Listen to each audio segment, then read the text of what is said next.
The New Species, Chapter 41. Subject, Shiphead Ulina. Species, Urakari. Description, reptilian humanoid. No tail, 5 foot 3 inches, 1.6 meters, average height. 135 pounds, 61 kilograms, average weight. 105-year life expectancy. Ship, RSV Lowalana. Fights with honor. Location, Seoul. It's been more than 3 hours, Shiphead. When can we stand down? Asked Grin. We'll be able to stand down when they tell us to stand down, sister, replied Kron in my stead. Grin made a face and hissed softly at him. This playful exchange did a lot to ease the tension that had settled over the bridge as time had dragged on. It even got a smile out of Luna. It was still unnerving to be on standby so long after the battle had ended, though. I'd asked for an explanation, but received no response, which indicated something was happening, or had happened. The OU had consistently increased their numbers with each wave, so I desperately hoped it wasn't going to be another attack. Maybe we'd receive orders from the Republic to go home. One could dream. A soft bing from my terminal nearly made me jump. All heads turned to me as I opened the message, desperate to know if we were in the clear. I nibbled my tongue as I softly pressed the notification to open the message. Shiphead Ulina. RSV Lowalana and her crew are to stand down, but remain in a state of readiness. You are summoned to meet with Admiral Heckett and myself. A guide will meet you in the bay. Fleet Leader Onaya. I looked around at the faces of my bridge crew. They were all hoping I would be giving the order to stand down, to tell them we were in the clear. The anticipation was brutal, and I found myself considering a little prank. If I were to simply say that the message was nothing, the looks of disappointment would be pretty great. Although, the fleet leader wouldn't appreciate waiting. Stand down, but stay ready, I said, and then sighed audibly. I'm off to meet with command. You have my sympathies, sir, Luna said. I'm sure it won't be that bad, Shiphead. Maybe they want to give you a medal, Kron said cheerily. Don't get your hopes up, sir. We didn't really do anything medal-worthy. But maybe we'll get to see one of the planets we've been protecting, Grin said excitedly. That's one way to look at it. Another way to look at it is one of the planets we put at risk, Kron replied with air quotes. That's rich, coming from the cloaca that put the planet at risk in the first place. Hey, I was following procedure. Why don't you? That's enough, I interrupted, trying to keep a straight face. I'll go find out what they want. You just stay ready for our next move. I stood and left as the two siblings began whispering insults at each other. As I exited the ship, I wondered how long I'd have to wait for the guide. To my surprise, the guide was actually waiting for me, a 7-foot-tall human wearing olive drab armor and carrying a rifle that was the size of my leg. That's a bad sign. Shiphead Ulina, this way, please. The Marine gestured. Of course, I said as I began to follow. We walked past a crew of gaunt engineers, and one of them waved at me. I waved back. Must be Plinus. But it's hard to tell them apart at a distance. We continued into a corridor, and I began to have questions. I worked up my nerve to ask the giant death machine that was guiding me to my destination. So, why isn't Tim guiding me this time? I finally asked. I don't know, sir, he replied. Do you know Corporal Simmons and Lance Corporal Johnson? I know a few corporals named Simmons and a few lancers named Johnson, sir. They're the ones who were assigned to our rescue detail. Oh, then they're probably part of a ship crew. Or maybe MARSOC, he said. So I probably don't know them. What's MARSOC? Marine Special Operations Command. It's Special Forces. They get assigned to whatever needs a specially trained Marine, and usually whatever's closest to wherever they happen to be. So they probably wouldn't still be on the Thanatos then? Sir, I'm not qualified to even begin to wager a guess. the Marine said with a chuckle. There's plenty of Marsoc Marines aboard, but I'm not one of them. Just a homegrown corn-fed grunt at your service. Corn? I asked. What's corn? Huh. He stopped to look at me. Oh, right. It's a type of vegetable that's kinda sweet. Small yellow kernels that grow on a cob are the edible part. But some people use the leaves to store their food for some added flavor. I see. So, you eat a lot of corn? Yes, sir. It's good for muscles if you have it with meat. He said as he began to guide me again. The phrase corn-fed refers to someone who's normal, though. Like there's nothing special about 'em. But aren't you one of those, I said as I struggled to remember the term. A general? Nope, ha ha ha ha. The Marine replied with a laugh. Believe it or not, some of us humans naturally get this big. Really? I asked, with eyes widened in shock. Oh yeah, the genetic augmentation just swaps around certain genomes that we already have. Or something like that. The Marine said. Technically, every human has a chance to be born with all the benefits of being a genalt. It's a pretty low chance, though. It was with this shocking information that we boarded a bus.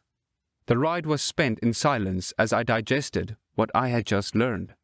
Humans were odd, to be sure. Despite their soft skin and disarming features, which I'm pretty sure has a lot to do with how much of their face actually moves, they were a warrior race. I remembered how nervous I had been to meet my first Isolan. Now they looked the part of a warrior race. Muscles that ripple and bulge with every movement, a natural scowl, and elongated canines that can definitely tear into most throats with little to no effort. Their military was very disciplined as well, to the point that horror stories about disciplinary action have spread throughout the fleet. Still, the Republic would have been able to handle the Isolan without much problem if they went rogue. I can't say the same about humanity, though. Maybe if the Republic had found them early on in their development, we could have taken them. On the other hand, I get the dreadful feeling that we would have lost a lot of people in the attempt. I couldn't help but imagine what life would have been like if humanity had joined the Republic without a fight, though. We'd have a lot more in the way of technology, that's for sure. They like to give a lot of credit to the Knuknu and the Gaunt for their current level of tech, but it's obvious that the majority of it comes from humans. The other species likely sped things along, but humanity would have gotten to the point they are now on their own, eventually, and still much faster than us. Although I wonder how much of that is due to their bloody history, and how that history would have changed as part of the Republic. We've arrived, sir. Just inside those doors is where the debrief is. The Marine gestured. Understood. Thanks, I replied. I stepped towards the door, and they opened with a slight hiss. Inside the room was a table with plenty of chairs and several U.S. and Republic officers. I immediately recognized Reynolds and Wong, as well as Fleet Leader Onaya. I snapped to attention. Shiphead Ulina reporting as ordered, sirs. Sit down, Ulina, Onaya said with smiling eyes. I took my seat as introductions went around the table. Most of the people here were higher officers of the fleet's protecting Sol. But there were also a couple of diplomats from both sides. Not my sister, though. Thank the sun. I'm sure she tried to be here, but I'm willing to bet that our father blocked her attempts. Far too dangerous. There's one more that we need to introduce, but he's been delayed somewhat, Admiral Heckett said as the doors hissed. I turned to look and saw a short human in black Directorate armor, with 2 Marines flanking it. It took me a second to realize that the human looked short because the Marines were so damn tall. I'll never get used to that. What impeccable timing, Hackett said with a grin. Everyone, meet Director 3. I'm sure he already knows who you are. Correct. Director 3 said as he took a step. Shephead Ulina, pleasure to see you again. Likewise, I replied. Oh, hey, Ulina! One of the Marines said with a familiar voice. Good to see you again. Simmons, we're on duty. We can say hi later. The other Marine said. I smiled and replied, Hi, Corporal Simmons and Lance Corporal Johnson. Good to see you too. I was glad to see the two of them alive and well. So glad that I almost didn't notice the rest of the Republic officers giving me a sideways glance. As I deflated slightly under their gaze, I noticed that the human officers were doing the same to the two Marines. I guess we're more alike than I thought. Okay, well, with all of the pleasantries out of the way, I'm going to turn things over to Director 3. Admiral Hackett said. Thank you, Admiral. Director 3 said with a nod before turning to look at the Republic side of the table. The invasion of the Omni-Union stronghold was a success. Clapping and some light cheering erupted from both sides of the table, but Director 3 quickly held up a hand to quiet things down. That's the only good news, I'm afraid. What I am about to tell you has already been relayed to the Republic's senior leadership, and they will be communicating with you in regards to whether they consider the information classified or not. Until they do, I recommend treating it as classified, He said. After a round of nods, he continued. First, some of you may already know this, but we have a superweapon called the USSS Nidhogg. It's a Dreadnought-class ship that has the capacity to destroy a solar system by causing a star to go supernova. What? One of our officers asked in shock. Several senior officers' eyes immediately darted towards the offending individual, who quickly quieted down. Your shock is understandable. To clarify, the Nidhogg was built in response to our conflict with the Deluron, as a deterrence to any further xenocidal action taken against the United Systems and its member species. Frankly, many of us hoped to never use it, but we were forced to use it against the Omni-Union during the invasion. I couldn't believe what I was hearing. It was like the room got smaller somehow. A superweapon that can destroy an entire solar system. Something the likes of which the Republic would likely never get close to. And they used it? Wait, hold on. Did he say? Apologies, Director. But what do you mean you were forced to use it? Fleet Leader Onaya asked. Exactly that. One of our AI infiltrated their planetary systems as planned, and retrieved mission-critical intelligence. The next step of the plan would have been to cripple the OU's planetary activities by any means possible, and move on to the next planet. Director 3 said. However, it turned out that the planet wasn't actually a planet at all. It was a massive machine containing an artificial intelligence of unknown origin, and it was heavily armed. Silence filled the room as images taken from US ships began to display. A planet filled our view. It looked like any other planet, but something was off about it.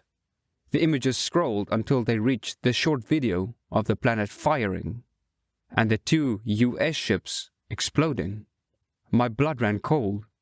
2 US ships with the most advanced shielding and hulls that I've ever seen, with one shot. As much as I hated to admit it, I was grateful that they had the superweapon. The Republic was pursuing an offensive war against the Omni-Union even now, and if we would have run into this thing, sun preserve us. This AI was called Prime 29, and the machine itself is a mobile Prime platform. During the confrontation with our AI, Prime 29er was able to extract actionable intelligence from the AI. Thankfully, prior to the confrontation, our AI managed to disable their communications, which prevented Prime 29er from being able to communicate said information with the Omni-Union. We were able to keep it trapped in the system using our own warp jamming technology. Director 3 said, The reason that we used the Nidhogg was to make certain that it didn't have enough time to eliminate the warp jammers or escape their range. If we had tried to eliminate that thing with standard tactics, our casualties would have been in the tens of thousands. Admiral Hackett said. As it stands, we lost 2,316 ships, and more than 1 million Marines. The Republic's casualties would have easily exceeded 100,000 ships, if we were even able to take it out at all. Fleet Leader Onaya said, looking somewhat deflated. Was this the only mobile prime platform, sir? I asked, knowing damn well what the answer would be. No, Omega said, his avatar appearing where the images were previously. We found intelligence in the form of a list that shows a total of 114 mobile prime platforms. The intelligence indicated that at least one was damaged beyond repair prior to Prime 29's destruction, and that one is currently being built. Since we couldn't confirm if the other 4 planets in the Stronghold system were MPPs or not, we will go on the assumption that there are now 111. Why don't you know if the other 4 planets are MPPs? Onaya asked. They didn't attack, so isn't it likely that they weren't? I suspect that the platforms require immense amounts of power, and so they stay in a sort of hibernation until something forces them out of it. Since the OU didn't awaken the MPP, it's reasonable to assume that they might not be able to. Prime 29 also had its communications cut, so it wouldn't have been able to wake them up either. Omega said. We had to go on the assumption that the other 4 planets were also MPPs, which is why we utilized the Nidhogg. So, what's the plan to deal with them? I asked. We're working on that. Director 3 interjected. Obviously, we don't want to be running around causing supernovas everywhere. I guess it's time to come up with another bigger gun, eh? Tim asked. Or a lot of little ones, John replied, appearing next to Omega. A lot of our officers began to look nervous. Until very recently, AI was seen as the enemy, and it's hard to kill old habits. They all looked to Fleet Leader Onaya to judge what their reaction should be.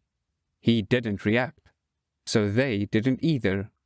A bigger gun, or even a lot of little ones, would probably take quite a while to come up with.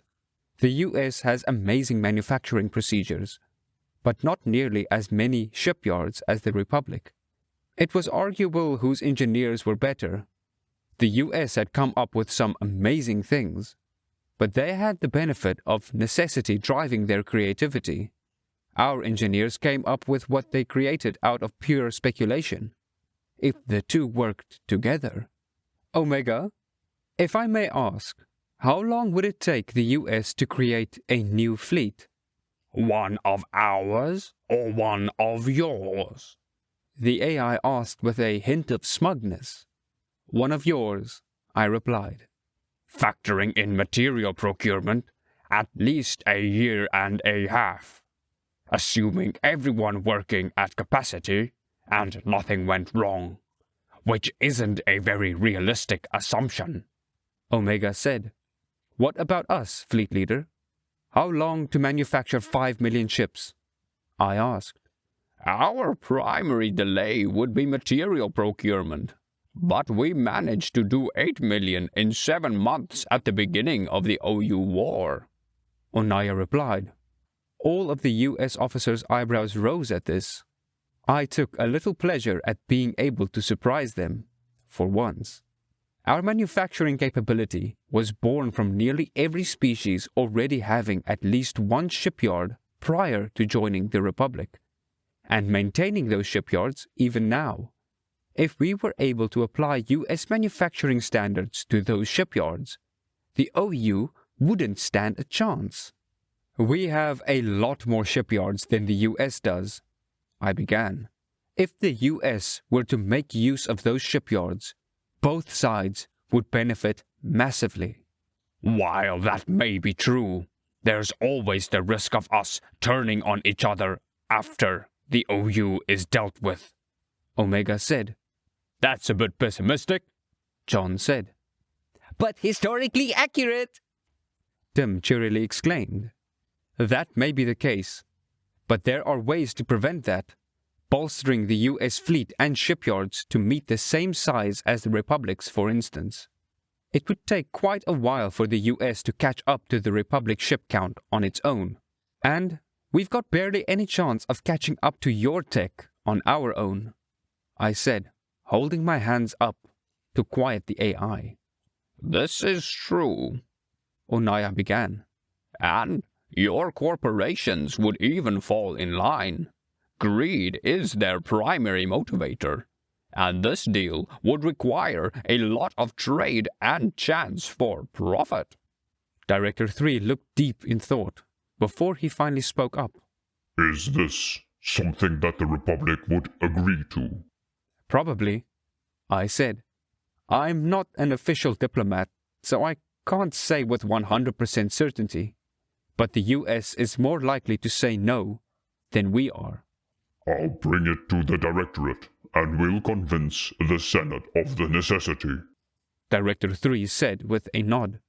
And I'll have the Diplomatic Corps draw up an official agreement. And I'll push the proper buttons to get the vote on our end, Onaya said with smiling eyes. Also, Ulina, you actually are an official diplomat now. The RSV Loalana is our first armed diplomatic vessel. The decision came down yesterday. What? I asked in shock. Your temporary post as liaison has become a permanent one. You'll be starting your training as soon as we can spare you. Same with your crew, Onaya said, the smiling eyes turning ever so slightly malicious. Ah, I see. The sun has forsaken me for some grave, unknown sin. Woe be unto me!